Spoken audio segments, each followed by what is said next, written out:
నమస్తే welcome to special debate BRS MLC కవితకు bail రావడంతో బీఆర్ఎస్ శ్రేణుల్లో సంతోషం వెలువరించింది 153 రోజులు జైలు జీవితం తర్వాత కవిత రిలీజ్ అవ్వబోతున్నారు కవితకు బెయిల్ రావడం వెనుక రకరకాల వాదనలు వినిపిస్తున్నాయి బీజేపీతో ఒప్పందం కుదుర్చుకుంది కాంగ్రెస్ అని ఆరోపిస్తుంటే కాంగ్రెస్ లాయర్ల సహకారంతోనే కవిత బయటకు వస్తోందని బీజేపీ అంటోంది మరోవైపు తెలంగాణలో హైడ్రా కూల్చివేతలు దుమారం రేపుతున్నాయి కవిత బెయిల్ పిటిషన్ వెనుక ఎలాంటి శక్తులు పనిచేశాయి హైడ్రా కూల్చివేతలపై బీఆర్ఎస్ వైఖరేంటి ఇలాంటి ఆసక్తికర అంశాలపై బీఆర్ఎస్ సీనియర్ నేత తెలంగాణ మాజీ డిప్యూటీ సీఎం తాటికొండ రాజయ్య ప్రస్తుతం బీఆర్కే స్టూడియోలో ఉన్నారు వారితో మాట్లాడదాం నమస్తే అండి ప్రస్తుతం స్టేట్లో హాట్ టాపిక్స్ అంటే ఒకటి హైడ్రా ఇంకొకటి ఈ రోజు ప్రెజెంట్ ఇష్యూ అంటే Kavitha bail issue so first of all దానికి ముందు మనం చూసుకుంటే ఇంకొక విషయం అడగాలండి ఏంటంటే ఎస్సీ ఎస్టీ వర్గీకరణ దీని గురించి కూడా చాలా ఎక్కువ జరుగుతోంది డిస్కషన్ అనేది ఎస్సీ ఎస్టీ వర్గీకరణ అంటే కేవలం వీళ్ళిద్దరిని మాలలు మాదిగల్ని సెపరేట్ చేయడం అన్న ఒక అంశమే చూస్తున్నారు తప్ప 57 కులాలు వెనుకబడిపోయాయి దీనికి సంబంధించింది అని ఎవరు చూడట్లేదు మీరేం చెప్తారు సామాజిక న్యాయం అంటే ఎస్సీలో ఉన్న 59 కులాలకు వారి వారి జనాభా నిష్పత్తి ప్రకారం వాళ్లకు మేలు జరగాలనేదే ఎంఆర్పిఎస్ ఏకైక లక్ష్యం ఒకే లక్ష్యంతో చేయడం జరుగుతూ ఉంది అందులో మేజర్ సమాజంలో ఎక్కువ శాతము పాపులేషన్ ఉన్నది మాదిగా నెక్స్ట్ మాల ఉపకులాలు 57 కులాలు కలిస్తే 1% మాత్రమే ఉంటాయి సో ఈ మధ్యకాలంలో బీఆర్ఎస్ ప్రభుత్వం ప్రత్యేకంగా కేసీఆర్ గారే నిండు సభలో ప్రకటించినట్టు 12% మాదిగా ఉంటే 5% మాలలుంటే 1% ఉపకులాలన్నీ కలిసి ఉంటాయని చెప్పేసి వారు నిండు సభలో వారు చెప్పడం జరిగింది ఆ రకంగా సో కాబట్టి ఇప్పుడు సుప్రీంకోర్టు ఇచ్చిన గైడ్లైన్స్ ప్రకారం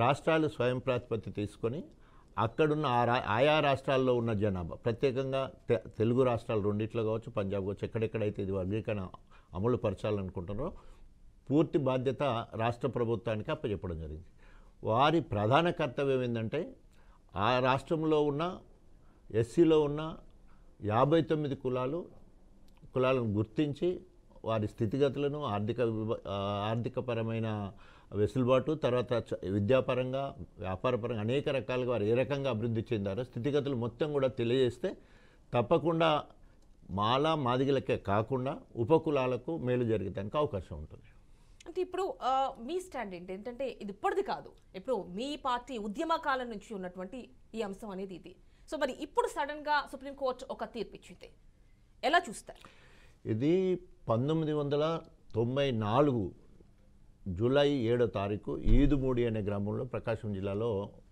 ఇది మొదలైంది కృష్ణమాదిగ గారి నాయకత్వంలో మొదలైంది సో అటు తర్వాత 97లో రామచంద్రరాజు కమిషన్ వేయడం జరిగింది తర్వాత 98లో దానికి సంబంధించిన మరి వారు రిపోర్ట్ కూడా ఇవ్వడం జరిగింది 2001 నుండి 2004 వరకు 4 సంవత్సరాలు ఎస్సీలను ఏబీసీలుగా వర్గీకరించి అమలుపరచడం కూడా జరిగింది అయితే మాల సోదరులు హైకోర్టుకు పోవడం అక్కడి నుంచి సుప్రీంకోర్టు పోవడం వల్ల ఈ అమలు ఆగిపోవడం జరిగింది దాదాపు మళ్ళీ 2020లో ఒకసారి తీర్పు వచ్చింది దాన్ని మళ్ళీ 5 జడ్జెస్తో కాకుండా 7 జడ్జెస్తో ఫుల్ బెంచ్ చేసేసి మొన్న మరి పూర్తిగా సుప్రీంకోర్టు ధర్మాసనము ఒక చారిత్రాత్మక తీర్పునివ్వడం జరిగింది 6:1 సో కాబట్టి అలా 6:1 సో 7 అనుకూలంగా ఒకరు రామస్వామి దుబే అంటే ఆయన వ్యతిరేకంగా మాట్లాడడం జరిగింది ఏదైనా కూడా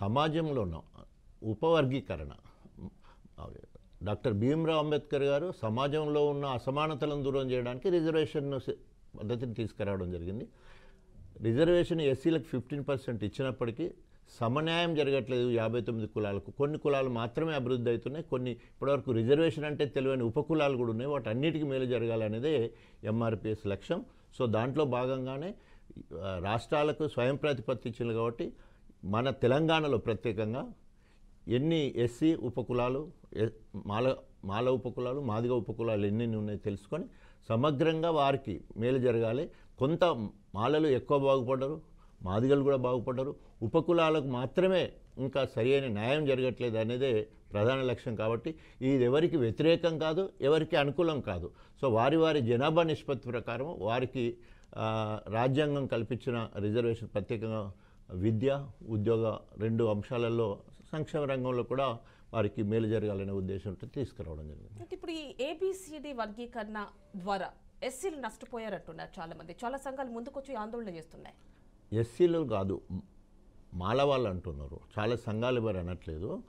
ఎందుకంటే సమాజం ఇప్పుడు మాదిగా ఎస్సీ సమాజంలో ముందు వరుసలో అభివృద్ధి అయిన వాళ్ళు మాలకు సంబంధించిన వాళ్ళు, 2వ వరుసలో ఉన్నవాళ్ళు మాదిగలు, 3వ వరుసలో ఉన్నవాళ్ళు ఉపకులాలు. ఇవి అనేక సందర్భాల్లో కమిషన్లు చెప్పినాయి. 1965 ఆ ప్రాంతంలో నెహ్రూ ప్రధానమంత్రిగా ఉన్నప్పుడే రిజర్వేషన్ల తర్వాత వారి స్థితిగతులు ఎట్లా ఉన్నాయి ఎస్సీలు అని చూసినప్పుడు ఎక్కడేసిన గొంగలు అక్కడే ఉన్నదని చెప్పేసి లాకూర్ కమిషన్ ఆ రోజు చెప్పడం జరిగింది. తర్వాత ఇంతకుముందు చెప్పినట్టు 96లో మనకు రామచంద్రరాజు కమిషన్ వేస్తే కూడా ఎస్సీలో ఉన్న అన్ని కులాలకు న్యాయం జరగట్లేదు, మాదిగలు ముందు వరుసలో ఉన్నారు, మాదిగలు కంటే మాలలు ముందు వరుసలో ఉన్నారు, ఉపకులాలకు అసలుకి అందట్లేదని చెప్పేసి రామచంద్రరాజు కమిషన్ చెప్పడం జరిగింది. అదేవిధంగా ఉషా మేరా కమిషను కాంగ్రెస్ హయాంలో 2004లో ఇస్తే 2008లో వారు రిపోర్ట్ ఇచ్చారు. దాంట్లో కూడా అసమానతలు ఉన్నాయి, మాలలు ఎక్కువగా బాగుపడ్డారు, మాదిగలు వెనుకంజలో ఉన్నారు, ఉపకులాలు ఇంకా వెనుకంజలో ఉన్నారని వారు కూడా రిపోర్ట్ ఇవ్వడం జరిగింది. సో ఇట్లా చెప్పుకుంటూ పోతే భారతదేశంలో ఉన్న అన్ని రాజకీయ పార్టీలు ఎంఆర్పిఎస్ చేసినదైతే ఎస్సీలలో సమన్యాయం జరగట్లేదు అన్ని ఒప్పుకున్నాయి. ఒక మాయావతి పాశ్వాన్కి సంబంధించిన వాళ్ళు తప్ప మిగతా వాళ్ళందరూ కూడా అన్ని రాజకీయ పార్టీలు డైరెక్ట్గా ఇండైరెక్ట్ ఎప్పుడు కూడా ఎస్సీలను ఏబీసీలుగా వర్గీకరించాలి లేదా సమన్యాయం జరగట్లేదు అని చెప్పేసి అందరూ కూడా బలపరచడం జరిగింది. తెలుగుదేశం అధికారంలో ఉన్నప్పుడు చంద్రబాబు ఏకగ్రీవంగా తీర్మానం చేసి పంపించి అమలుపరచడం జరిగింది. వైఎస్ రాజశేఖర రెడ్డి గారు కూడా మరి అసెంబ్లీలో తీర్మానం చేసి పంపించడం జరిగింది.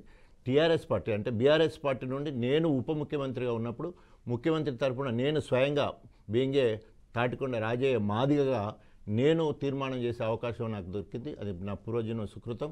కేసీఆర్ గారి ఆశీస్సులతో టీఆర్ఎస్ పార్టీ నుండి మేము ఏకగ్రీవంగా తీర్మానం చేసి కూడా మరి కేంద్ర ప్రభుత్వానికి పంపించడం జరిగింది. మరి క్రెడిట్ ఎవరి ఖాతాలోకి వచ్చిందంటారు? సో క్రెడిట్ ఇది ఎవరి ఖాతాలో కాదు, మాదిగలందరూ కలిసి సాధించిన ఘన విజయం. దానికి కృష్ణ మాదిగా ఎంఆర్పీ స్థాపించడం, ప్రతి ఒక్కరు నేను మాదిగానే చెప్పుకునే స్థాయికి తీసుకురావడం ఒక ఎత్తు అయితే, 10ల సంఖ్యలో మరి మాదిగ ఉద్యమకారులు చనిపోవడం జరిగింది. గాంధీ భవన్ ముట్టడిలో కొందరు చనిపోయారు. తర్వాత ప్రయాణం అంటే మామూలుగా పాదయాత్రలు చేస్తున్నప్పుడు కావచ్చు, బస్సు యాత్రలు చేస్తున్నప్పుడు కావచ్చు, నిరాహార దీక్షలు చేస్తున్నప్పుడు అట్లా కొందరు చనిపోయారు. అందుకనే ఈ విజయం సుప్రీంకోర్టు ఇచ్చిన తీర్పు విజయం ఎవరిదంటే అమరవీరులది, మాదిగా అమరవీరులది. అదేవిధంగా ఉద్యమకారులు 30 సంవత్సరాలు ఏకదాటిగా ఉద్యమంలో పాల్గొన్న మాదిగ సోదరులు, దీనికి నాయకత్వం వహించిన కృష్ణ మాదిగకు ఈ పూర్తి ఏమంటారు దీనికి సంబంధించిన క్రెడిట్ మొత్తం కూడా కృష్ణ మాదిగ. అతని ద్వారానే ఈరోజు నేను ఒక పిల్లల డాక్టర్గా డాక్టర్ తాటికొండ రాజయ్య మాదిగా అని చెప్పుకునే స్థాయికి రావడానికి కారణం కృష్ణ మాదిగ మొదలు పెట్టడం వల్లనే అది జరిగింది. అయితే మరి మీరు అప్పుడు చూసారు అసెంబ్లీ ఎలక్షన్స్ అప్పుడు మోడీ వచ్చారు, ఆ టైంలో మందకృష్ణ మాదిగ ఒక సభను ఏర్పాటు చేశారు పెరేడ్ గ్రౌండ్స్లో. మరి ఆ టైంలో మోడీ సపోర్ట్ వచ్చింది, దానివల్లే ఇప్పుడు సుప్రీంకోర్టులో ఎలాంటి తీర్పు వచ్చింది, ఇలాంటి భావాలన్నీ కూడా పబ్లిక్లో వినిపిస్తున్నాయి. అయితే ఎప్పుడైనా కూడా రాజకీయ పార్టీలన్నీ కూడా ఎంఆర్పిఎస్ ఉద్యమానికి లేదా కృష్ణ మాదిగకు చేసినట్లు అన్ని రాజకీయ పార్టీలు ఇంతకు చెప్పినట్టు ఎప్పుడూ చట్టసభలలో అన్నీ కూడా మద్దతు తెలియజేసినాయి. అందుకని ఏకగ్రీవ తీర్మానం వచ్చింది. 10 సంవత్సరాలు టీడీపీ ఉన్నప్పుడు ఏకగ్రీవ తీర్మానం చేయడం జరిగింది అసెంబ్లీలో. 10 సంవత్సరాలు యూపీఏ ప్రభుత్వంలో కాంగ్రెస్ అధికారంలో ఉన్నప్పుడు వైఎస్ రాజశేఖర రెడ్డి పీరియడ్లో తీర్మానం చేయడం జరిగింది. టీఆర్ఎస్ పార్టీ అధికారంకి వచ్చిన తర్వాత మరి ఇది స్వయంగా నేనే ముఖ్యమంత్రి పక్షాన నేను తీర్మానం చేయడం. అంటే అన్ని రాజకీయ పార్టీలు ఎంఆర్పిఎస్ ఉద్యమానికి బాసటగా నిలిచినాయి. ఓన్లీ ఎవరు వ్యతిరేకించాలంటే ఎస్సీ సమాజంలో మాల కులస్తులు ఎవరైతే ఉన్నారో వాళ్ళు అభివృద్ధి చెందిన కాబట్టి మాది పోతుంది అనే ఒక అభద్రతాభావంతో మాత్రమే వారు అడ్డుపడుతూ ఉన్నారు. చెన్నై లాంటి వారు, మాల మహానాడుకు సంబంధించిన వాళ్ళు, ఇంకా హర్ష కుమార్ లాంటి వాళ్ళు, మిగతా వాళ్ళందరూ కూడా. సో మనం ఏమంటున్నామంటే ఇందులో ఎవరికి నష్టం లేదు, ఎవరి జనాభా లెక్క ప్రకారం వారికి వచ్చే వాటా వాళ్ళకు వస్తుంది, దయచేసి సహకరించడానికి కూడా మాల సోదరుని కోరడం జరుగుతుంది. అంటే ఉద్యోగాల రిజర్వేషన్ల విషయంలోనైనా రాజకీయ పదవుల్లో కాదంటారా? ఇది ఉద్యోగ ఉపాధి అంటే విద్య విషయంలో కూడా. విద్య ఇప్పుడు విద్యలో 2000 నుండి 2004 వరకు ఎస్సీలను ఏబీసీలుగా వర్గీకరించినప్పుడు దాదాపు ప్రొఫెషనల్ కోర్సులో చాలామంది, ఎస్పెషల్లీ మాదిగ వాళ్ళకి చాలామందికి అవకాశం ఉంది. 22,000 మందికి ఉద్యోగాలు కూడా రావడం జరిగింది. సో ఎవరి వాటా వాళ్ళకు వచ్చింది. మాదిగలకు వచ్చుడు కాదు, వారి జనాభా నిష్పత్తిలో వాళ్ళకి 6%, వీరి జనాభా మాదిగల రిజర్వేషన్ ప్రకారం జనాభా ప్రకారం వీళ్ళకి 7% ఆ రోజు అమలుపరచడం జరిగింది. మా 7%లోనే మాకు కాంపిటీషన్, మాలలకు 6%లోనే కాంపిటీషన్. ఉమ్మడి రిజర్వేషన్లో 15% రిజర్వేషన్ ఎస్సీలకు ఉంటే అందరం కలిసి పరీక్షలు రాస్తే ఎక్కువ 80% మాలలకే పోయిన సందర్భాలు ఉన్నాయి. అందుకోసమే ఏబీసీలు అయిన తర్వాత మాదిగలకు మేలు జరిగింది.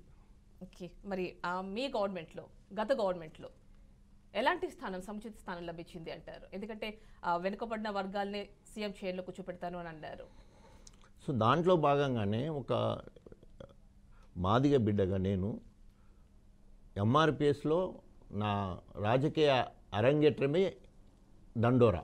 అంటే 94లో నన్ను రాజకీయాలకు రమ్మన్నా కూడా పోకుండా దండోరా ఉద్యమంలో మాదిగ అస్తిత్వం కోసము, మాదిగ ఉనికి కోసము, మాదిగ ఆత్మగౌరవం కోసము ఒక పిల్లల డాక్టర్గా ఉన్న నేను దండోరా ఉద్యమంలో డైరెక్ట్గా పాల్గొని నేను డాక్టర్ తాటికొండ రాజయ్య మాదిగా అని చెప్పుకునే గౌరవం నాకు వచ్చింది.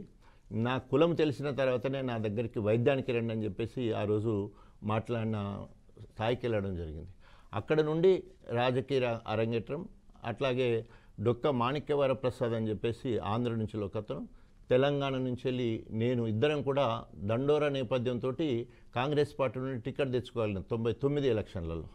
అక్కడ నుండి ఇంకా దండోరా ఉద్యమాన్ని వదిలిపెట్టడం జరగలేదు. సో ఎక్కడున్నా కూడా మాదిగ అస్తిత్వం కోసం, ఉనికి కోసం, ఆత్మగౌరవం కోసం అందరికీ ముందు వరుసలో ఉండి వారి ఉద్యమానికి సహకరించడం జరిగింది. అదే క్రమంలో నా దండోరా ఉద్యమ నేపథ్యము మనకు తెలంగాణ ఉద్యమానికి ఊపిరినిచ్చింది.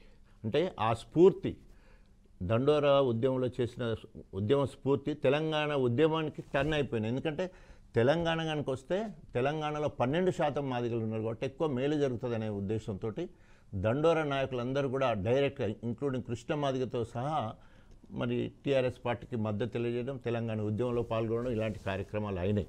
సో దాంట్లో మరి ఒక డాక్టర్ తాటికొండ రాజయ్యగా మాదిగగా నాకు ఉప ముఖ్యమంత్రి రావడం జరిగింది.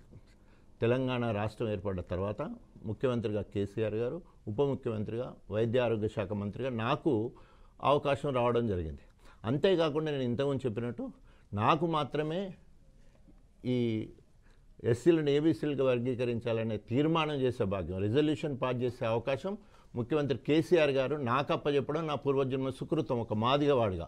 ఎందుకంటే తెలుగుదేశంలో చంద్రబాబు నాయుడు చేసిండు తీర్మానం, కాంగ్రెస్లో వైఎస్ రాజశేఖర రెడ్డి చేశాడు. అదే టీఆర్ఎస్ పార్టీకి వచ్చే వరకు కులంలో ఉన్న నాకే, నా చేతనే తీర్మానం చేయించిన గొప్పతనము కేసీఆర్ గారిది. ఆ రకంగా నా పూర్వజన్మ సుకృతంగా భావిస్తున్నాను. అటు తర్వాత మరి ఇప్పటి వరకు కూడా ఈ ఉద్యమంలో డైరెక్ట్గా, ఇండైరెక్ట్గా మాదిగ దండోరా ఉద్యమంలో పనిచేయడం, తర్వాత మొన్న సుప్రీంకోర్టు జడ్జిమెంట్ వచ్చిన తర్వాత చాలా సంతోషం అనిపించింది. ఎందుకంటే 30 సంవత్సరాల సుదీర్ఘ పోరాటం తర్వాత ఎస్సీలో ఉపవర్గీకరణ జరిగి అన్ని కులాలకు సమన్యాయం జరుగుతుందని చెప్పేసి. ఎందుకంటే ఇప్పటివరకు మాదిగ వాళ్ళే లబ్ధి పొందుతున్నారు. డక్కలి, సింధు, మాస్టి, గోసంగి, మోచి, బుడిగ జంగాల్, ఇట్లా అనేక చిన్న ఉపకులాల, బైన్ల, పంబాల, ఇట్లాంటి చాలా వాళ్ళకి ఇప్పటివరకు రిజర్వేషన్ అంటే తెలియని పరిస్థితి ఉన్నది. వాళ్ళకు కూడా మేలు జరిగేదానికి ఒక చక్కటి అవకాశం ఉంటుందని చెప్పేసి. ప్రెసెంట్ ఇష్యూ అండి, ఈరోజు కవితకి బెయిల్ వచ్చింది. మీ పార్టీ బీఆర్ఎస్ ఎమ్మెల్సీ కవితకు బెయిల్ వచ్చింది. ఎలా అనిపిస్తోంది? మీ రియాక్షన్ ఏంటి అసలు? ఫస్ట్ ఆఫ్ ఆల్ అది విన్న వెంటనే అంటే చాలా సంతోషం అనిపించింది. ఇన్ని రోజులు అక్రమంగా తెలంగాణలో ఉన్న బీజేపీ నాయకుల ఒత్తిడి వల్ల ఆనాడు బలవంతంగా అధికార దాహంతో వారి మీద ఈడీ కేసులు పెట్టేసి, సిబిఐ కేసులు పెట్టేసి అరెస్ట్ చేయడం జరిగింది. ఒక మహిళను దాదాపు 5 నెలలు జైల్లో ఉంచడం అనేది నిజంగా చాలా దౌర్భాగ్యం. కారణం ఏంటంటే మరి కక్ష సాధింపు లెక్క కొట్టొచ్చినట్టు కనబడి, ఎలాంటి సాక్ష్యాలు లేకున్నప్పటికీ ఓన్లీ కక్షపూరిత రాజకీయాల్లో భాగంగానే కేసీఆర్ గారి మీద ఉన్న కోపాన్ని కవిత మీద తీసినట్టు కనబడుతూ ఉంటుంది. సో ఏదైనా కూడా కడిగిన ముత్యంలా కవిత బయటకు వస్తుంది అనుకున్నాం. ఈరోజు మరి మహిళని కూడా చూడకుండా చాలా రోజులు బెయిల్ ఇవ్వకుండా ఆపేసిండ్రు. ఇప్పుడు బెయిల్ వచ్చింది, చాలా సంతోషంగా ఉంది. తప్పకుండా రేపు రాబోయే రోజుల్లో దీనికి మూల్యం చెల్లించవలసి వస్తుంది. ఎవరైతే కుట్రపూరితంగా లేదా పగబట్టి ఇట్లాంటివి చేసిందో తప్పకుండా రేపు రాబోయే రోజులలో మూల్యం చెల్లించవలసి వస్తుంది. ఎప్పుడైనా కూడా న్యాయమే గెలుస్తుంది. కాస్త ఆలస్యం అయినప్పటికీ న్యాయమే గెలుస్తుంది. ఇప్పుడు న్యాయం గెలుస్తుంది. అంటే గెలవడానికి చాలా టైం పట్టినట్టుంది. 153 రోజుల టైం పట్టింది.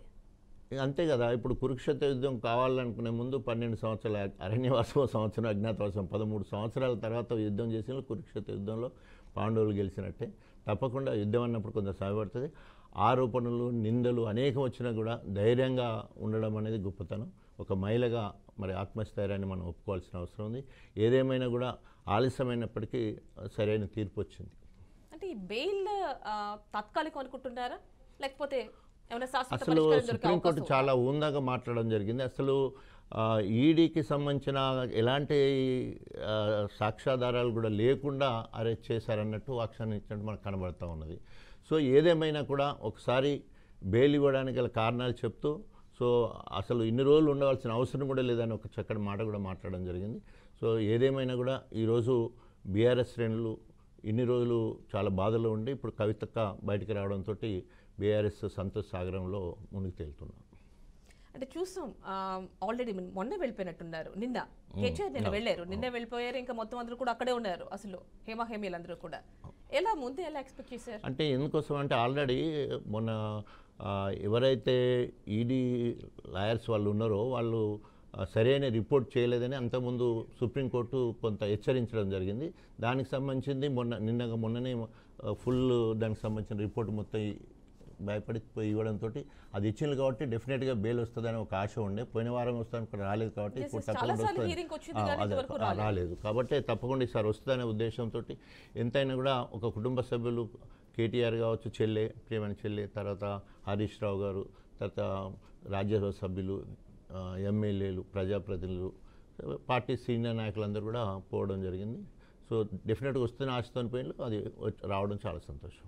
అంటే ఎలా చూడాలంటారు? అంటే ఫస్ట్ ఇక్కడ March 15th అనుకుంటా, ఇఫ్ ఐఎమ్ నాట్ రాంగ్, ఆ రోజు అరెస్ట్ చేశారు. తర్వాత రెవెన్యూ కోర్టుకు తీసుకువెళ్లారు. ఆ తర్వాత తిహార్ జైలు అన్నారు, అందులో ఉంచారు. తర్వాత ఈడీ అన్నారు, సిబిఐ అన్నారు, ఇలా చేతులు మారుతూ వచ్చింది. సో ఫైనల్గా ఈ రోజు ఈ జడ్జిమెంట్ అంటే ఇన్ ది సెన్స్ బెయిల్ మంజూరు చేసింది కోర్టు. పరిణామాలు సిబిఐ, ఈడీ ఎప్పుడు కూడా కేంద్ర ప్రభుత్వ పరిధిలో నడిగిస్తే సంస్థలు. సో కక్షగట్టి బీఆర్ఎస్ పార్టీ మీద కక్షగట్టి ఎప్పుడైతే కేసీఆర్ గారు బీఆర్ఎస్ పార్టీ అని పెట్టి కేంద్ర రాజకీయాల్లో జోక్యం చేసుకోవాలని అనుకుంటున్నారు, ఇతర రాష్ట్రాలకు పార్టీని విస్తరించాలనుకుంటున్నారు, అప్పటి నుంచి వెళ్ళి మోడీ ప్రభుత్వము కేసీఆర్ మీద కక్షగట్టి అటు తర్వాతనే March 15th మీరు అన్నట్టు అరెస్ట్ చేయడం, ఇక్కడి నుంచి ముందు ఇక్కడ సోదాలు చేయడం, ఇక్కడ అవన్నీ అయిపోయినాక తీసుకుపోయి తిహార్ జైల్లో దాదాపు మీరు చెప్పినట్టు 153 రోజులు ఒక మహిళలను ఎలాంటి ఆధారాలు లేకుండా అరెస్ట్ చేసి అక్రమంగా ఉంచడం అనేది సభ్య సమాజం కూడా సిగ్గుపడే పరిస్థితి. ఒక మహిళను అందులో అరెస్ట్ చేయడం అనేది. సరే ఏదేమైనా కూడా అనేక పరిణామాల తర్వాత ఈరోజు సిబిఐ, ఈడీ వాళ్ళు మొత్తం కూడా వాళ్ళ పిటిషన్ మొత్తం దాఖలు చేసిందంటే దాని మీద చర్చ జరిగిన తర్వాత ఈరోజు సుప్రీంకోర్టు ఒక చారిత్రాత్మక నిర్ణయం తీసుకోవడం జరిగింది. దాంట్లో అసలు అరెస్ట్ చేసడానికి అవకాశం లేదు, దాంట్లో ఎందుకు చేశారని ఒక హెచ్చరించినట్టు చేసుకొని ఈరోజు బెయిల్ ఇవ్వడం జరిగింది. చాలా సంతోషం. అంటే ఎలా చూడాలి ఈ బెయిల్ని? ఎందుకంటే ఒక రూమర్ వినిపిస్తోంది, బయట స్పెక్యులేట్ అవుతోంది, బీజేపీలో బీఆర్ఎస్ విలీనం అవ్వబోతోంది. ఏమంటారు మీరు? అసలు ఎవరు తగ్గట్టు వాళ్ళు అన్వయించుకుంటుంటారు. కాంగ్రెస్ వాళ్ళేమో బీజేపీ బీఆర్ఎస్ పార్టీ ఒక్కటవుతుంది అని చెప్పేసి వాళ్ళు అంటుంటే, లేదు కాంగ్రెస్ బీఆర్ఎస్ పార్టీ ఒక్కటవుతుందని చెప్పేసి బీజేపీ వాళ్ళు ఒకరి మీద ఒకరు మాట్లాడడం జరుగుతుంది. కారణం ఏంటంటే ఇవాళ తెలంగాణ అస్తిత్వం కోసం, తెలంగాణ ఆత్మగౌరవం కోసం, తెలంగాణ ఉనికి కోసం, తెలంగాణ హక్కుల కోసం పోరాటం చేసేది ఏకైక party BRS party, TRS party. ఎందుకంటే తెలంగాణ కోసమే ఏర్పడ్డ పార్టీ, 60 లక్షల సభ్యత్వం ఉన్న పార్టీ. అటు బీజేపీ వాళ్ళు, ఇటు కాంగ్రెస్ వాళ్ళు తెలంగాణ గురించి వాళ్ళకి అవసరం లేదు, ఓన్లీ రాజకీయాలు, వాళ్ళ పదవులే అవసరం. కానీ మాకు తెలంగాణ అస్తిత్వం, తెలంగాణ అభివృద్ధి మాకు అవసరం. సో కాబట్టి ఈరోజు ఇద్దరికీ ఉమ్మడి శత్రువుగా మేము ఉన్నాం. కాబట్టి ఇక్కడ రాష్ట్రంలో కాంగ్రెస్కు అపోనెంట్గా వాళ్ళు ఏమంటారు, ప్రజా వ్యతిరేక విధానాలు, రైతు వ్యతిరేక విధానాలు, అభివృద్ధికి విరోధకాలుగా ఉన్న ఇవాళ కాంగ్రెస్ పార్టీని నిలదీయాలంటే బీజేపీ నుంచి కాదు, బీఆర్ఎస్ పార్టీనే చేయాలి. ఇప్పుడు రైతు రుణమాఫీ అని చెప్పేసి 30,000 కోట్ల రూపాయలని చెప్పేసి 17,000 కోట్లు అని 7.5 కోట్లు మాత్రమే రిలీజ్ చేసినాం అనే సంగతి 15 ఆగస్టు వరకు మొత్తం అందరికి ఇచ్చేస్తామని చెప్పి 31,000 కోట్ల రుణమాఫీ చేస్తామన్నారు అన్నారు, చేయలేదు. అన్నారు 26,000 కోట్ల రూపాయలేమో బడ్జెట్లో పెట్టిండ్రు. బట్టి మాట్లాడతాడు 17,000 కోట్ల రూపాయలు ఇచ్చిన ముందు అంటాడు, లేదు ఇప్పటివరకు చెల్లించిన 7,500 కోట్లని. అంటే రకరకాలుగా మంత్రుల మధ్యలో సమన్వయ లోపం కొట్టొచ్చినట్టు కనబడుతుంది. ఇచ్చిన మాట తప్పిళ్ళు. ముందుగా డిసెంబర్ 9 అన్నారు, తర్వాత 100 రోజుల్లో ఇస్తామన్నారు, తర్వాత ఆగస్టు 15వ తారీఖు మొత్తం ఇచ్చేస్తానన్నారు. ఇప్పటివరకు 40% కూడా ఇవ్వలేదనేది మనకు తెలుస్తూ ఉన్నది. ఏదేమైనా వీటన్నిటి మీద నిలవేయాల్సిన బాధ్యత మరి తెలంగాణ అస్తిత్వం కోసం తెలంగాణ రైతుల పక్షాన పోరాటం చేసే బాధ్యత బీఆర్ఎస్ పార్టీ పైన ఉంది. టెక్నికల్ ఇష్యూస్ ఉన్నాయి, రేషన్ కోడ్ ఇష్యూస్ ఉన్నాయి, ఇలాంటివన్నీ ఇవన్నీ క్లియర్ చేస్తారు కదా. ఇప్పుడు రైతు బంధు ఇంతకుముందు మేము ప్రతి సంవత్సరం ఇచ్చినాము, తర్వాత రుణమాఫీ చేసినాము. అప్పులు లేని అని ఇప్పుడు ఎందుకు కొత్తగా పుట్టిస్తున్నారు అంటే ఆడలేక మధ్యలో ఓడిందని చెప్పడానికి తప్ప, ఏదో కారణాలు చూపించడం తప్ప ఇవ్వలేకనే అవన్నీ చేస్తున్నారు. ఇప్పటికే ప్రజలలో తీవ్ర వ్యతిరేకత వచ్చింది. మహిళలకు 2,500 అన్నారు, ఒక్క పైసా ఇవ్వలేదు. కళ్యాణ లక్ష్యంతో పాటు తులం బంగారం అన్నారు, అది ఇవ్వలేదు. బోనస్ 500 రూపాయలు ఓట్లకు అన్నారు, అది ఇవ్వలేదు.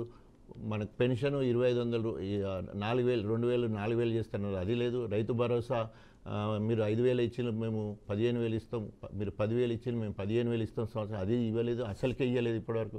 ఇట్లా చెప్పుకుంటూ పోతే ఆడవాళ్ళకు స్కూటీ కొనిస్తున్నారు, అది లేదు. మహిళలకు ఇట్లా చెప్పుకుంటూ పోతే ఏ ఒక్క వాగ్దానం నెరవేర్చలేదు.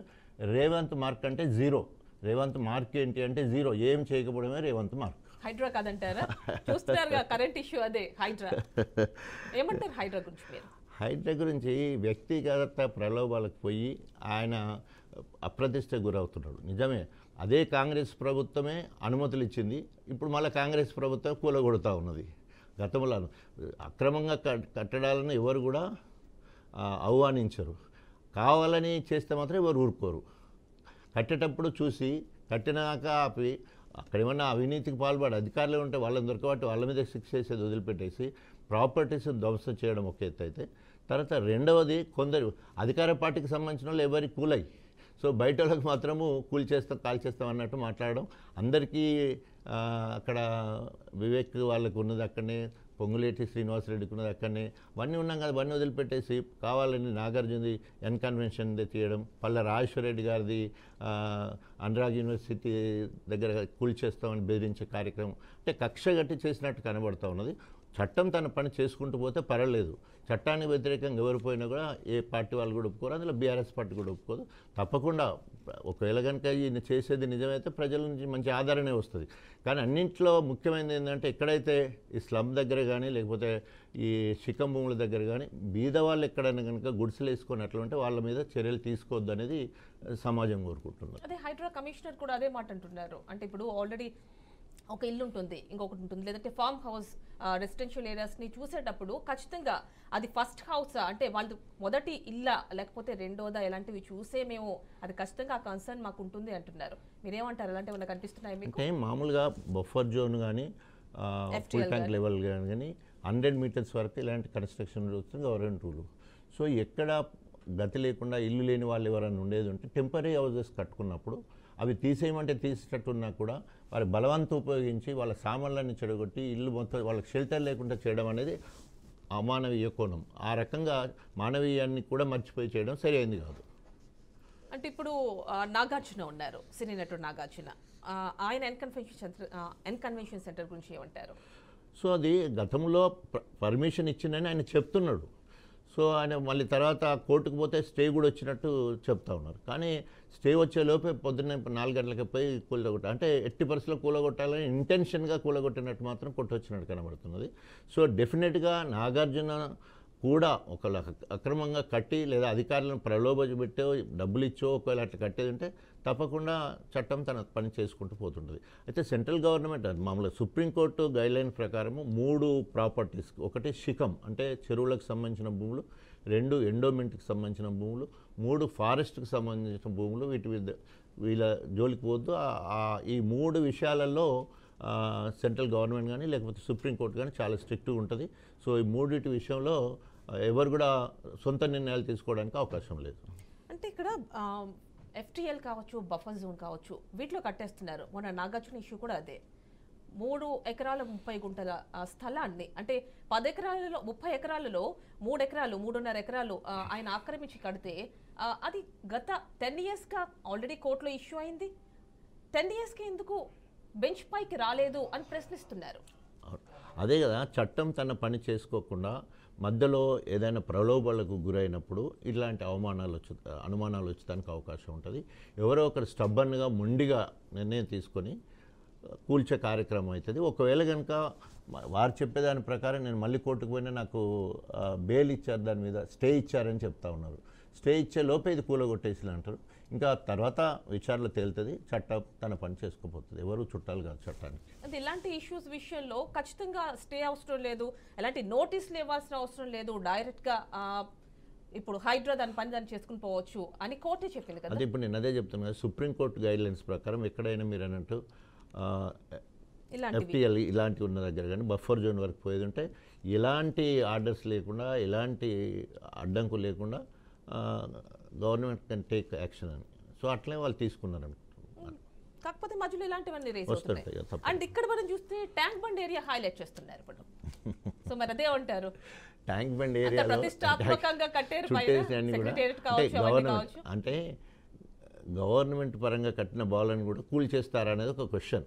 సో ఎప్పుడైతే పబ్లిక్ లైఫ్కు అడ్డం రాకుండా లేకపోతే పబ్లిక్ ఫెసిలిటీస్ కోసం పాలన కోసం కావచ్చు, ప్రజా అవసరాల కోసం కావచ్చు, అట్లాంటి దగ్గర కట్టినప్పుడు దానికి ఏమైనా వెసులుబాటు ఉంటుందేమో చూడాలి. మరి ఇక Janwada farm house KTR, so మరి ఏమంటారు? కేటీఆర్ గారే చెప్పారు స్వయంగా, అది నా స్నేహితుని పేరు మీద ఉంది, అది నాది కాదు అని స్టేట్మెంట్ కూడా ఇవ్వడం జరిగింది. ఒకవేళ నిజంగానే అది నిబంధనలకు విరుద్ధంగా ఉంటే నేనే పోయి కూల్చేస్తానని కూడా చెప్పడం జరిగింది.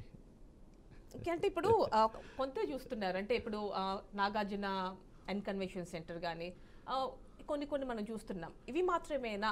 కాంగ్రెస్ వాళ్ళు ఎవరి కూల్చారా? వాళ్ళ ఫామ్ హౌసెస్ కూడా అక్కడ ఉన్నాయి, వాటి పరిస్థితి ఏంటని మీ పార్టీ వాళ్ళు కావచ్చు, బీజేపీ వాళ్ళు ఎవరైనా కూడా అడుగుతారు కదా. అదే కదా, ఈ పొంగులేటికి ఉందని చూపిస్తున్నారు, వివేక్ వెంకట స్వామికి ఉందని చూపిస్తూ ఉన్నారు, సో మిగతా వాళ్ళకు ఉన్నదని కూడా చూపిస్తున్నారు అక్కడ చాలామంది కూడా.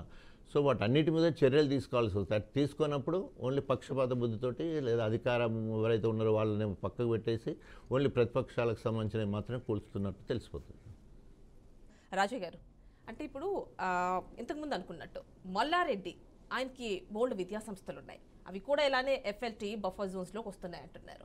మరి వాటి పరిస్థితి ఏంటి? మీ పార్టీ కదా ఇది, పార్టీలకు సంబంధించిన అంశం కాదు. సో డెఫినెట్గా చట్టం ఎవరికి చుట్టం కాదు. ఒకవేళ నిబంధనలకు అతిక్రమించి ఎవరు అక్రమ కట్టడాలు కట్టినా కూడా శిక్షార్హులే. సో అది బీఆర్ఎస్ పార్టీనా, కాంగ్రెస్ పార్టీనా, బీజేపీనా అనేది ఏముండదు. కాకపోతే వాళ్ళ ప్రభుత్వాలు నడిచినప్పుడు వాళ్లకు వెసులుబాటు, తొందరగా పర్మిషన్లు రావడం కానీ అట్లాంటిది వచ్చేదానికి అవకాశం ఉంటుంది.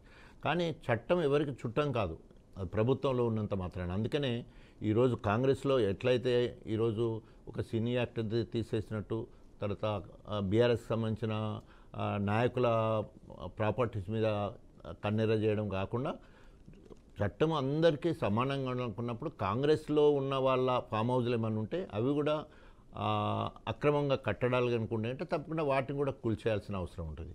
ఈరోజు బీజేపీ వాళ్ళు ఎక్కువ ఎంఐఎం వాళ్ళ మీద ఫోకస్ పెట్టేస్తారు. మొత్తం కూడా విద్యా సంస్థలు మొత్తం కూడా చెర్లలోనే ఉన్నాయని చెప్పేసి సో మేము 40,000 మంది విద్యార్థులకు ఉచితంగా విద్యను అందిస్తున్నాం, సేవ చేస్తున్నాం. ఆయన సెంటిమెంటల్ కూడా మాట్లాడడం జరిగింది ఎంఐఎం నాయకులు.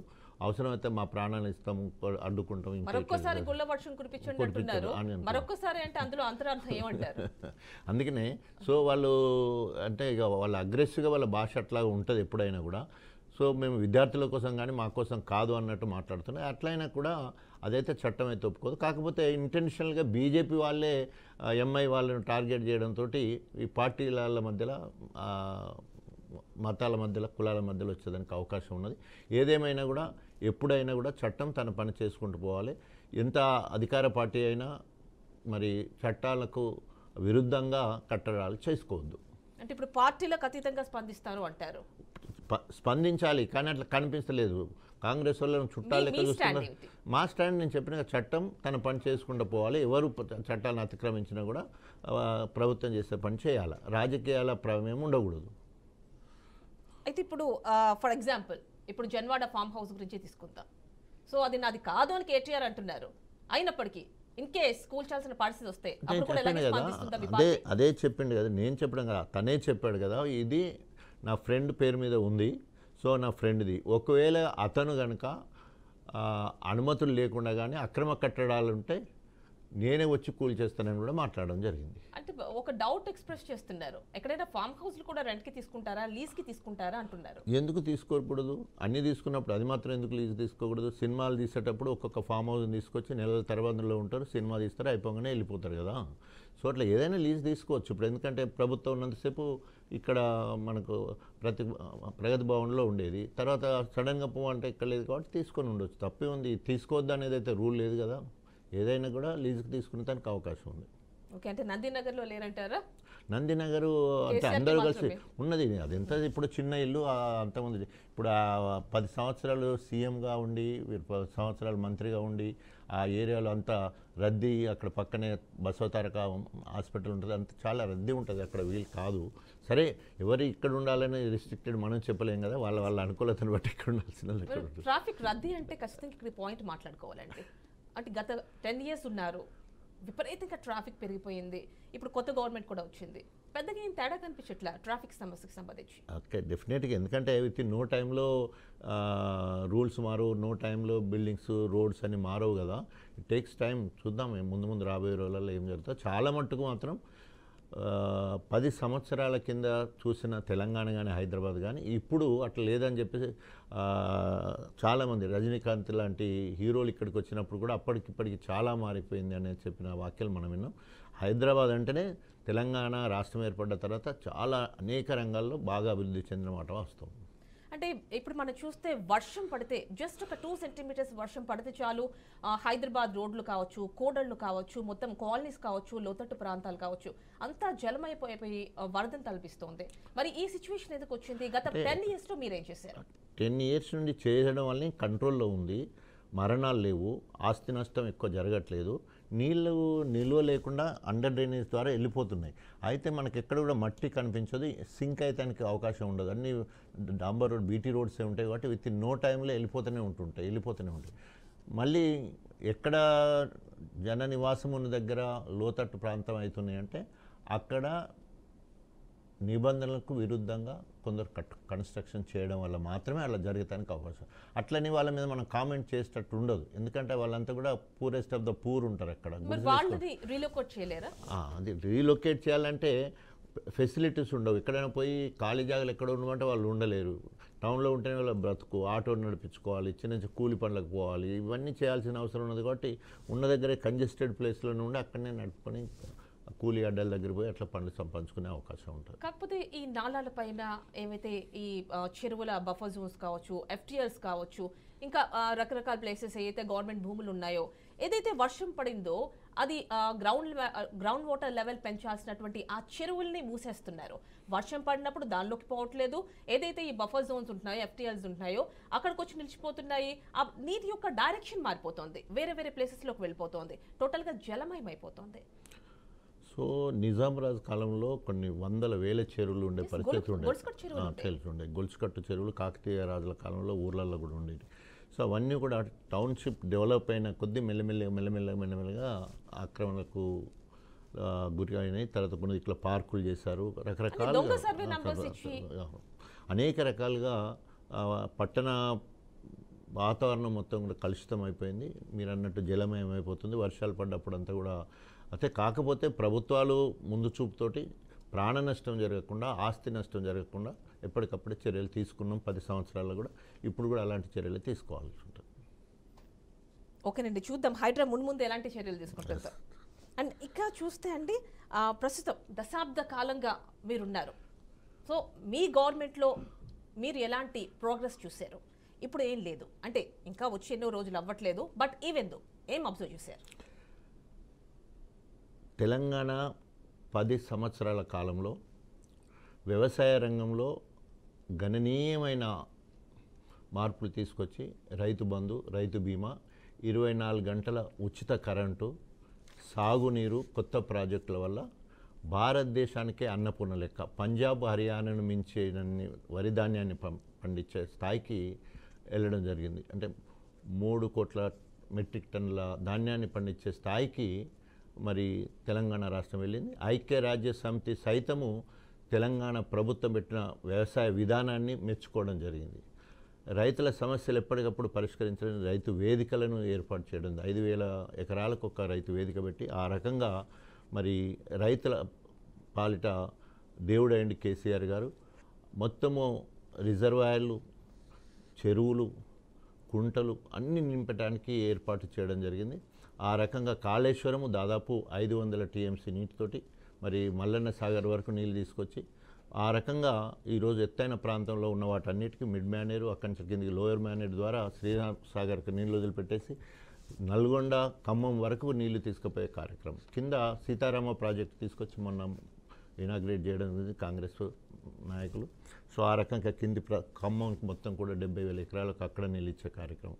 మా ప్రాంతం అంతా కూడా, మా ప్రాంతం అంటే స్టేషన్ గన్పూర్ నియోజకవర్గం మొత్తం దేవాదుల ద్వారా సమ్మక్క సారాలమ్మ బ్యారేజ్ నిర్మించి అక్కడి నుంచి వెళ్ళి 365 రోజులు నీళ్లు లిఫ్ట్ చేసుకునే విధంగా 24 అవర్స్ మరి పంపింగ్ చేసుకునే విధంగా అన్ని చెర్లు, కుంటలు అన్నీ కూడా మే, జూన్ నెలలనే నింపే పరిస్థితి ఉండేది. తర్వాత జూన్ తర్వాత చెర్లలకు నీళ్ళు ఇచ్చి పొలాలకు నీళ్ళు ఇచ్చే పరిస్థితి ఉండేది. ఇప్పటి వరకు రిజర్వాయర్లే ఒట్టిపోయే పరిస్థితి ఉన్నది. ఎందుకు కాళేశ్వరం కట్టారు కదా, కాళేశ్వరం అడగముందు చెప్పాను కదా, ఆల్రెడీ ఇవాళ మల్లన్న సాగర్కి నీళ్లు లిఫ్ట్ చేశారు. కానీ సరి అయిన ప్రణాళిక లేక, సమీక్ష లేక లేటుగా మొదలుపెట్టారు అంటున్నాం. మేమున్నప్పుడు మేలో రివ్యూస్ ఏర్పాటు చేసి జూన్లో రిజర్వాయర్లు నింపి జూలై మాసంలో పొలాలకు నీళ్ళు ఇచ్చే పరిస్థితి ఉంది ఒక లెక్క ప్రకారం. అట్లా చేయకపోవడం వల్ల రైతులకు నీళ్ళు ఇవ్వడానికి వాళ్ళ చెర్లు నిండే రిజర్వాయర్లు కృష్ణా నీళ్ళని పోయి సముద్రంలో కలుస్తున్నాయి, ఇటు గోదావరి నీళ్ళు పోయి సముద్రంలో కలుస్తున్నాయి, లక్షల క్యూసెక్ల నీళ్లు. కానీ సరైన సమయంలో లిఫ్ట్ చేయకపోవడం వల్ల రిజర్వాయర్లు నిండలేదు. రిజర్వాయర్ల తర్వాత చెరువులు, కుంటలు నిండవలసిన అవసరం ఉండే, అక్కడి నుంచి పొలాలకు పోయే అవసరం ఉండే. ఎక్కడ కూడా దేవాదుల కింద ఎక్కడ కూడా ఇప్పుడు చెర్లలకు నీళ్ళు లేవు. ఇప్పుడు మల్లన్న సాగర్ పోయి మళ్ళీ మల్లన్న సాగర్ నుంచి వెళ్ళి చెర్లలకు నీళ్ళు పోవాలి, కుంటలకు నీళ్ళు పోవాలి, తర్వాత పొలాలకు నీళ్ళు పోవాలి. సో లేట్ ప్రాసెస్ మొదలైంది. తర్వాత రైతులకు రైతు భరోసా వేయలేదు, రైతు బంధు ఇచ్చేది ఉండి ఇప్పటివరకు రైతు బంధు వేయలేదు. సో రైతుల పాలిటీ రాక్షస అయింది ఇప్పుడు ఈ కాంగ్రెస్ ప్రభుత్వము.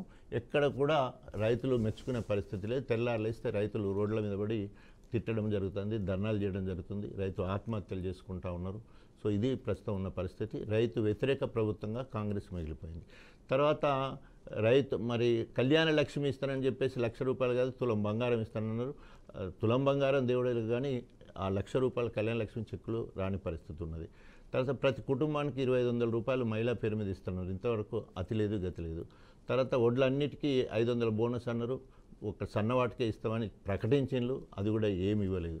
2,000 పెన్షన్ ఉంటే 4,000 చేస్తా అన్నారు, ఒక్క పైసా కూడా పెంచలేదు. అది కూడా ఒక నెల మాత్రం ఇవ్వని కూడా ఇవ్వలేదు. ప్రతి నెలకు పల్లె ప్రగతి పేరు మీద ₹230 కోట్ల గ్రామాల పరిశుభ్రత కోసము, తర్వాత అభివృద్ధి కోసం గ్రామాలకు ఇచ్చేది. ఇప్పుడు అవి 5 నెలల నుండి ఇవ్వకపోవడం వల్ల గ్రామాలన్నీ కూడా మురికి కుంపాలైపోయి డెంగ్యూ జ్వరాలతోటి, విష జ్వరాలతోటి, చికెన్ గున్యా, మలేరియా, టైఫాయిడ్ వీటన్నిటితోటి గ్రామాలన్నీ కూడా విష జ్వరాలతోటి మూలుగుతున్నాయి. అట్లాగే పట్టణ ప్రగతి పేరు మీద 260 కోట్లు ప్రతి నెల ఇచ్చేదండి, అవి కూడా ఇవ్వట్లేదు. ఇట్లా చెప్పుకుంటూ పోతే ఇది రేవంత్ మార్కు అనేది ఏం లేకుండా మీరు అన్నట్టు హైడ్రా రేవంత్ మార్కులు ఎక్కువ పడుతుంది తప్ప వేరే ఏది ఇప్పటివరకు అభివృద్ధి విషయంలో వాళ్ళు ఇచ్చిన హామీ ఏ ఒక్కటి కూడా నెరవేర్చలేదు. ఏ ఒక్కటి కూడా హామీ నెరవేర్చలేదు.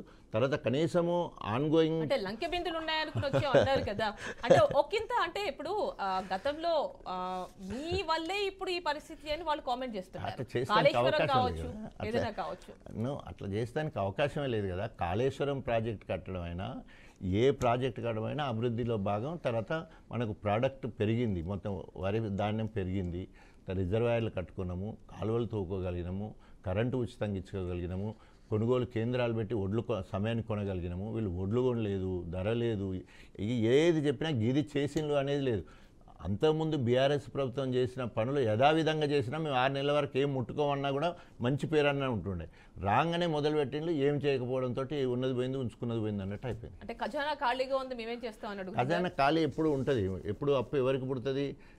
మన అభివృద్ధిని చూసి మన ప్లానింగ్ని చూసి ఎదుటోళ్ళు అప్పిస్తారు. ఏదో బీదవాళ్ళు చినిగిపోయిన బట్టలు వేసుకొని పోయి నాకు 10 కోట్లు అప్పయ్యమంటే ఇవ్వరు కదా. సో అప్పిచ్చే స్థాయిలో మనం ఉండాలి. అప్పిచ్చే దానికి ఏమేమి వెసులుబాట్లు ఉంటాయో వాటన్నిటి ప్రొవైడ్ చేయాలి. అప్పుడు అప్పు ఇస్తారు. సో వీళ్ళకి కూడా ఇప్పుడు తక్కువ ఏం చేయలేదు కదా.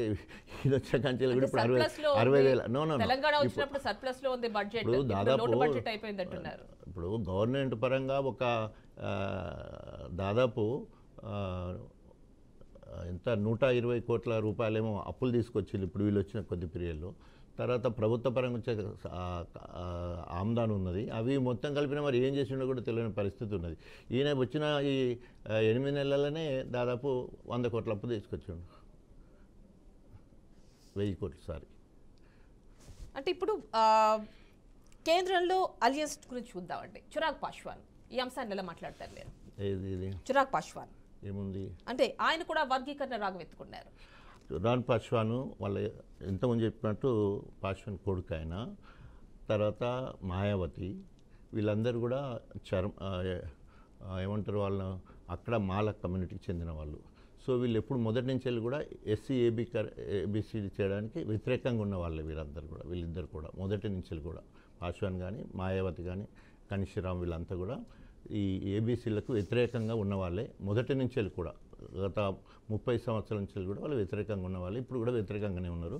సో వాళ్ళ సిద్ధాంతమే తప్పు. ఏంటంటే జనాభా నిష్పత్తి ప్రకారం ఏ రకంగానైతే సమాజంలో ఉన్న అసమానతలను దూరం చేయడానికి అంబేద్కర్ గారు రిజర్వేషన్లు కల్పించాడో, సో అదేవిధంగా సోషల్ జస్టిస్ కోసము ఎస్సీలో ఉన్న 59 కులాలకు సమన్యాయం జరగాలి, వారి వారి జనాభా నిష్పత్తికి జరగాలనేదే ఇక్కడ శాస్త్రీయ దృక్పథం.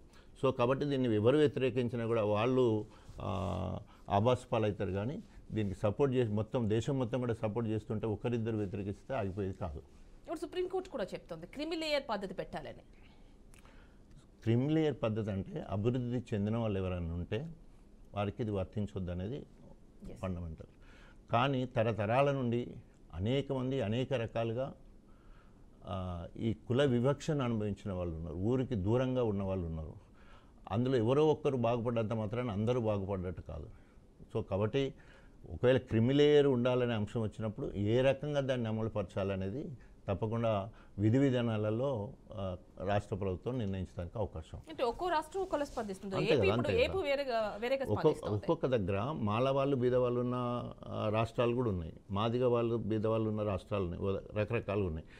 కులాలు ఏ కులాన్ని ఎందులో పెట్టాలనేది రాష్ట్ర ప్రభుత్వ బాధ్యత. ఇప్పుడు ఉదాహరణకి చాకలి ఉన్నారు అంటే రజకులు, మన ఇక్కడ బీసీలలో ఉంటారు. అదే కర్ణాటక పోతే రాజస్థాన్లో పోతే ఎస్సీ లిస్టులో ఉంటారు. అంటే వారు చేసే వృత్తిని బట్టి రాష్ట్ర ప్రభుత్వాలకు వెసులుబాటు ఉంటుంది ఏ క్యాస్ట్లో పెట్టాలని చెప్పేసి. అట్లాగే వాల్మీకి ఉన్నారు, వాళ్ళు ఎస్టీలో మేము ఉంటామని చెప్పి అడుగుతున్నారు. సో బోయ. సో ఇట్లా రకరకాలుగా ఏ కులాలు అక్కడ కుల వృత్తులను బట్టి ఆ కులంలో చేర్చడానికి రాష్ట్ర ప్రభుత్వానికి వెసులుబాటు ఉన్నది. అదేవిధంగా ఆ కుల జనాభాను బట్టి వారికి రిజర్వేషన్ కల్పించవలసిన బాధ్యత కూడా అప్పుడు చంద్రబాబు నాయుడు ఉన్నప్పుడు హైకోర్టు చెప్పింది రాష్ట్రాలకు వెసులుబాటు ఉందని. తర్వాత కొట్టేసినప్పటికీ ఇప్పుడు మళ్ళీ ఆనాడు చంద్రబాబు తీసుకుని రాష్ట్రాలకు స్వయం ప్రతిపత్తి ఇచ్చిందో మళ్ళీ రాష్ట్రాలకే స్వయం ప్రతిపత్తి ఇచ్చి ఆయా రాష్ట్రాల్లో ఉన్న జనాభాను బట్టి ఎస్సీలో ఉన్న జనాభాను బట్టి వారికి రిజర్వేషన్ కల్పించాలి, రీకేటగరైజేషన్ చేయాలని చెప్పేసి సుప్రీంకోర్టు తీర్పు ఇవ్వడం జరిగింది. ఫైనల్గా అండి పార్టీ ఫిరాయింపుల గురించి ఏమంటారు? ఎందుకంటే పార్టీ ఫిరాయింపుల గురించి మాట్లాడిన నేతలే ఇప్పుడు వేరే పార్టీలో ఉన్నారు మీ పార్టీ నుంచి. చాలా బాగా మంచి ప్రశ్న. సో పార్టీ ఫిరాయింపులు అనేది అంటే ఈ మధ్యలో ఒక ఆర్టికల్ వచ్చింది హాల్ ఆఫ్ షేమ్ అని. సో ఈ పార్టీ ఫిరాయింపులలో ముఖ్యులు చాలా అన్ని రకాల పదవులు అనుభవించి ఇలా వేరే పార్టీలకు పోవడం జరిగింది. ఒకరు పోచారం శ్రీనివాసరెడ్డి, ఇంకొకరు కడియం శ్రీహరి, మూడవరు కేశవరావు గారు. వీరు ఉదాహరణకి కడియం శ్రీహరి ఉన్నాడు, టీడీపీలో అన్ని పదవులు అనుభవించి ఎన్టీ రామారావుకు ఎన్నుపోటీ పోసి చంద్రబాబు దగ్గరికి వచ్చాడు, చంద్రబాబును ఎన్నుపోటీ పోసి కేసీఆర్ దగ్గరికి వచ్చాడు, కేసీఆర్ దగ్గరికి వచ్చినాక ఎంపీ అయిండు, ఉప ముఖ్యమంత్రి అయిండు, 2 సార్లు ఎమ్మెల్సీ ఎమ్మెల్యే అయిండు, తర్వాత బిడ్డకు ఎంపీ టికెట్ కూడా ఇచ్చిండు. తర్వాత పార్టీ ఫండ్ కూడా తీసుకున్న తర్వాత 24 గంటలు దాటక ముందే ఆయన పోయి కాంగ్రెస్ పార్టీలో జాయిన్ అయ్యాడు. అదేవిధంగా అదే 24 గంటల లోపు మరి కేశవరావు గారు కూడా ఇక్కడికి వచ్చిన తర్వాత రాజ్యసభ ఉన్నాడు, సెక్రటరీ జనరల్గా ఉన్నాడు. కేసీఆర్ తర్వాత అయితే కేసీఆర్ పార్టీలో ఉండడం వల్ల పార్టీకి ఉపయోగం తప్ప నా వల్ల వాళ్ళు బెనిఫిట్ పొందుతున్నారు అంటున్నారు. ఆయన ఇట్లకి వచ్చినాక కంటిన్యూస్ రాజ్యసభ ఉన్నాడు, తర్వాత సెక్రటరీ జనరల్గా సెకండ్ పోస్ట్లో ఉన్నాడు, తర్వాత అన్ని అనుభవించాడు. బిడ్డకు మేయర్ ఇక్కడ 24 ఎమ్మెల్యేల పరిధిలో ఒక మేయర్. సో ఇద్దరు కలిసి గత విత్ నో టైంలో ఈ తండ్రి బిడ్డ ఆ తండ్రి బిడ్డ ఇద్దరు కలిసి 24 గంటల్లో దాంట్లో జాయిన్ అయ్యారు. సో అంటే మీకు కాదు బీఆర్ఎస్ కి కాదు బెనిఫిషియల్, కేకేకి బెనిఫిషియల్ అంటారు.